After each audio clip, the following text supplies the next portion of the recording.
Hello everyone, welcome back to another video. आज की इस वीडियो में हम अटेस्टेशन के बारे में बात करने वाले कि कौन से डॉक्यूमेंट्स को आपको अटेस्ट करवाना है, अटेस्टेशन एक्चुअल में क्या होता है। बट उससे पहले मैं आपको एक चीज बता दूं कि अटेस्टेशन एक्सप्लेन करने से पहले अटेस्टेशन आपको करवाना है, अभी के अभी करवाना है। अगर अभी तक आपने नहीं करवाया अपने जेरोक्स कॉपीज का, आप इस चीज़ का वेट मत करो कि कब आपका रिजल्ट लगेगा उसके बाद जाके आप जेरोक्स कॉपीज जो आपके डॉक्यूमेंट्स के हैं उनको जाके अटेस्ट करवाओगे। लास्ट मोमेंट पे भागने जाओगे, बहुत बड़ा हैसल आपके सामने हो जाएगा। तो प्लीज़ प्लीज़ मैं अगर अभी तक आपने नहीं किया हुआ है तो अभी के अभी अटेस्टेशन करवा लो।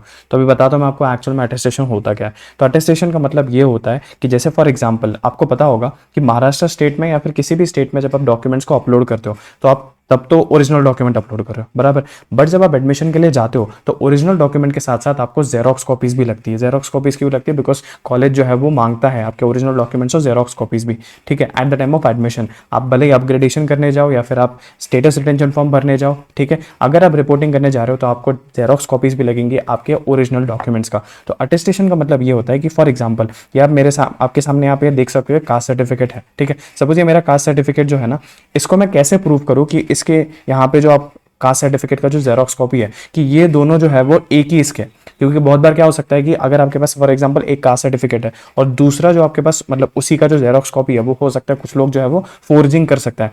तो बेसिकली मतलब यूजुअली लोग करते नहीं है ऐसा, बट मैं बता रहा हूँ आपको कि पॉइंट ये है कि जो आपके जेरोक्स कॉपीज है ना, क्या वो ओरिजिनल कॉपी के ही जेरोक्स कॉपीज है, उसको आपको प्रूव करना होता है। उसको बोला जाता है अटेस्टेशन। अब ये कैसे प्रूव होता है? एक तो होता है सेल्फ अटेस्टेशन। सेल्फ अटेस्टेशन का मतलब क्या है कि आप वहां पर लिख देते हो, आपका सिग्नेचर डाल देते हो और वहां पे आप लिख देते हो सेल्फ अटेस्टेड करके। इसका मतलब ये है कि आप अटेस्ट कर रहे हो कि आपके ओरिजिनल कॉपीज, आपके ओरिजिनल जो डॉक्यूमेंट्स है और आपके जो जेरोक्स कॉपीज है वो दोनों एक ही इसके हैं, ठीक है। ये एक तो होता है सेल्फ अटेस्टेशन। दूसरा होता है कि आप किसी नोटरी के पास जाते हो, नोटरी आपको पता होगा, ठीक है। लॉयर के पास जाते हो, नोटरी के पास जाते हो, उनको बोलते हो आप अपने ओरिजिनल डॉक्यूमेंट लेके जाते हो और आप अपने जेरोक्स कॉपीज लेके जाते हो। जेरोक्स कॉपीज ध्यान में रखना है कि आपको एटलीस्ट 3 सेट्स बनाने हैं। कितने बनाने हैं? 3 सेट्स बनाने हैं एटलीस्ट हर एक पर्टिकुलर डॉक्यूमेंट का। क्यों 3 सेट्स बनाने? बिकॉज कैसा होता है ना, जब आप रिपोर्टिंग को जाते हो ना तब आपके ओरिजिनल डॉक्यूमेंट और जेरोक्स कॉपीज तो लेके जा रहे हो। फॉर एग्जांपल अगर अब आप अपग्रेडेशन हो गया आपका, तो जब अपग्रेडेशन हो जाता है ना तो बहुत सारे कॉलेजेस क्या करते हैं, आपके ओरिजिनल डॉक्यूमेंट्स को लौटा देते हैं, बट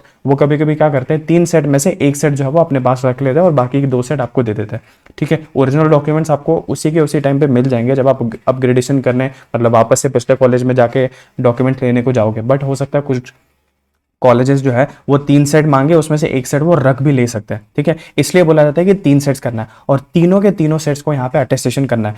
किस डॉक्यूमेंट को अटेस्टेशन नहीं करना वो मैं आगे बताता हूँ, बट यहाँ पे ध्यान से समझ लेना कि सबसे पहला जो टाइप होता है दैट इज आप नोटरी के पास जा सकते हो। उनको बोलना कि मेरे को ये मेरे ओरिजिनल डॉक्यूमेंट है, ये मेरा जेरोक्स कॉपी है, प्लीज मेरे जेरोक्स कॉपीज के ऊपर ट्रू स्टैम्प दे दो। तो वो अपॉन वेरिफिकेशन आपसे कुछ चार्जेस लेंगे, फॉर एग्जाम्पल 10 रुपया पर डॉक्यूमेंट, इस तरह से कुछ चार्जेस वगैरह होते हैं और वो उस हिसाब से आपके जेरोक्स कॉपीज को अटेस्ट कर देंगे। आपको एक ऐसे नोटरी वाला स्टैम्प मिल जाएगा, ठीक है, और ट्रू कॉपी वहां पे लिखा हुआ रहेगा जिस भी एडवोकेट ने आपका अटेस्टेशन करवाया। ये हो गया फर्स्ट टाइप ऑफ मतलब सेल्फ अटेस्टेशन छोड़ के ये हो गया फर्स्ट टाइप ऑफ अटेस्टेशन। दूसरा टाइप ऑफ अटेस्टेशन जो है वो हो सकता है आपके स्कूल के प्रिंसिपल का। मतलब आप जो भी स्कूल में गए थे, लास्ट आप जो भी स्कूल में गए थे, 12th स्टैंडर्ड के स्कूल में गए थे या फिर 10th स्टैंडर्ड के भी स्कूल में गए थे, जो भी होगा, ठीक है। तो वहां पे आप जा सकते हो अपने ओरिजिनल और जेरोक्स कॉपीज लेके और उनको बोल देना कि मेरे को ट्रू कॉपी का स्टैम्प चाहिए। तो अपॉन वेरिफिकेशन कि हाँ भाई दोनों जो है वो सेम है, वो आपको ट्रू कॉपी का यहाँ पे स्टैम्प दे देंगे, ठीक है। ये हो गया दूसरे टाइप ऑफ वेरिफिकेशन। अब आता है आपके पास तीसरा टाइप ऑफ वेरिफिकेशन जो आप यहाँ पे देख सकते हो, जो अगेन एक जेरोक्स कॉपी है उसके ऊपर, जो कि एक गवर्नमेंट ऑफिशियल का है, ठीक है। फॉर एग्जांपल आप किसी कलेक्टर को जानते हो, मतलब आप आपके एरिया के जो है वो आप कलेक्टर को जानते हो, ठीक है। या फिर आप आपके यहाँ के मतलब फॉर एग्जांपल गवर्नर को जानते हो या फिर आप किसी जुडिशियल मैजिस्ट्रेट को जानते हो, किसी भी आप एक गवर्नमेंट ऑफिशियल को जानते हो, ठीक है। वो पॉलिटिशियन हो सकता है, कोई भी हो सकता है, बट उसके पास एक गवर्नमेंट पोस्ट होनी चाहिए। तो वो जो है वो आपको यहाँ पे स्टैम्प दे सकता है, ठीक है। वो भी आपको यहाँ पे स्टैम्प दे सकता है। तो ये 3 मेथड्स होते हैं ऑफ टेकिंग अ स्टैम्प, जिसमें कि ट्रू कॉपी। अब देखो कुछ कुछ लोग कैसा होता है ना, ट्रू कॉपी यहाँ पे भी लिखा हुआ है, यहाँ पे भी ट्रू कॉपी लिखा हुआ है, बट यहाँ पे जो है ना, यहाँ पे ट्रू कॉपी नहीं लिखा हुआ है, ठीक है। यहाँ पर आप देख सकते हो। तो जरूरी नहीं है, बट एटलीस्ट वो स्टैम्प होना चाहिए उस पर्टिकुलर गवर्नमेंट ऑफिशियल का, स्टेटिंग कि आपके जो जेरोक्स कॉपीज है और आपके जो ओरिजिनल डॉक्यूमेंट्स हैं ये दोनों एक दूसरे के साथ मैच करते हैं, and that completes a attestation. अब आप बोलोगे सर किस किस को अटेस्टेशन करवाना है, किसको अटेस्टेशन नहीं करवाना है, ठीक है। तो वो भी मैं आपको बताता हूँ। पहली बात तो अटेस्टेशन समझ में आ गया कि जेरोक्स कॉपीज का ही अटेस्टेशन होता है, ओरिजिनल डॉक्यूमेंट्स का अटेस्टेशन नहीं होता है। अब और कौन से डॉक्यूमेंट्स हैं जिनका मतलब किसका एक्चुअल में अटेस्टेशन नहीं होता, तो मैं आपको बताता हूँ। सिंस अभी आपने रजिस्ट्रेशन फॉर्म भर दिया, ये मैं अज्यूम कर रहा हूँ रजिस्ट्रेशन फॉर्म आपने भर दिया, तो रजिस्ट्रेशन फॉर्म भरने के बाद आपको पता है कि आपका एक फॉर्म का मतलब प्रिंट आउट लेने का ऑप्शन आया रहेगा, ठीक है। ये 2019 में जो फॉर्म था वो ऐसा दिखता था, जब आप उसका प्रिंट आउट लेते हो तो 2019 में ये कुछ इस तरह से दिखता था। तो ये जो फॉर्म है, सिंस आपने वेबसाइट से ही आपको प्रोड्यूस हुआ, आपने फॉर्म भरा, उसके बेसिस पे आपको ये फॉर्म आपने प्रिंट आउट निकाला, तो ये ऑलरेडी प्रिंट आउट है, तो इसका ओरिजिनल और डुप्लीकेट का कोई पॉइंट ही नहीं आता, तो इसको आपको नहीं करवाना है। तो सीईटी सेल का एप्लीकेशन का फॉर्म जो रजिस्ट्रेशन फॉर्म है उसको आपको अटेस्टेशन करवाने की जरूरत नहीं है, ठीक है। उसकी जो फीस स्लिप है, जो उसका भी ऑप्शन दिया हुआ है कि मतलब उसको भी आप प्रिंट आउट कर सकते हो, मतलब उसका भी आप पीडीएफ निकाल सकते हो, राइट। जो आपने पेमेंट करी है 1000 रुपये, 5000 रुपये, 6000 रुपये, जो भी है, उसकी भी आपको अटेस्टेशन करवाने की कोई ज़रूरत नहीं है। बाद में नेक्स्ट जाके जब आपको कॉलेज अलॉट होगा, जैसे फॉर एग्जाम्पल ये मेरा आप देख सकते हो कॉलेज का अलॉटमेंट लेटर है, ठीक है। 2020 में जब कॉलेज मिला था उसका अलॉटमेंट लेटर यहाँ पर दिखा हुआ है, और यहाँ पे कैप राउंड 2 में मेरे को सपोज दूल्हे का कॉलेज मिला हुआ था। तो ये जो एडमिशन लेटर है, अलॉटमेंट लेटर, ये भी वेबसाइट पे ही तो जनरेट हुआ है। क्या मेरे को इसको अटेस्टेशन करवाने की ज़रूरत है? तो इसको भी अटेस्टेशन करवाने की कोई भी ज़रूरत नहीं है। आई होप आपको ये चीज़ समझ में आ गई होगी कि आपको सीईटी सेल का फॉर्म, जो रजिस्ट्रेशन फॉर्म है जो आपने भरा, कंप्लीट किया, उसको भी प्रिंट आउट निकाल के रख लो 3 सेट्स, बट उसको अटेस्टेशन करवाने की कोई ज़रूरत नहीं है। आगे जाके अगर आपको एडमिशन लेटर या अलॉटमेंट लेटर आता है उसको भी अटेस्टेशन करवाने की ज़रूरत नहीं है, उसकी भी 3 कॉपी निकाल के रख लेना। कौन से डॉक्यूमेंट्स है जिनको अटेस्टेशन की ज़रूरत नहीं है? आपका जो नीट यूजी का एडमिट कार्ड है, कोई ज़रूरत नहीं उसको अटेस्ट करवाने की, ऑलरेडी वो एनटीए के वेबसाइट से आया, तो उसमें कोई आप ऑलरेडी प्रिंट आउट ही तो निकाले हो ना एक तरीके से, तो उसमें कोई फेक या उसमें कोई ओरिजिनलिटी का सीन नहीं आता, ठीक है।